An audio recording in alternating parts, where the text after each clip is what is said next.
Welcome back to another episode of reading my entire physical TBR. I have over 120 books on my physical TBR, and I'm trying to read them all.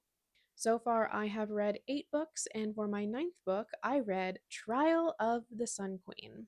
This book isn't anything I haven't read before. I feel like there were bits and pieces that were fun and unique, but in general, it is a trials fantasy with a little bit of romance in there. We have our main character, Lore, who is your typical poverty stricken character who has nothing to lose and everything to gain if she wins the trials. Of course, throughout it, she sees how much cruelty there is going on, and despite her not liking many of the other contestants, she still helps them out because, they don't deserve this fate. We also have the usual really bitchy competitor who thinks she's better than everyone else and she's prepared her whole life for this and her father's rich and all that. Like I said, like if I read you that description and I didn't show the book at all, you would all have so many other books in your brain, but the one I'm talking about is this one.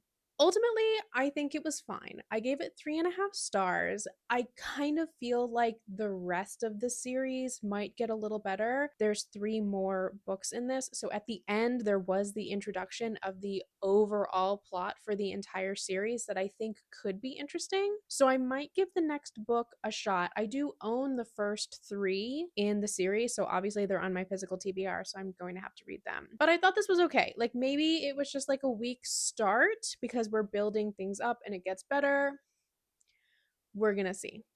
But that was Trial of the Sun Queen.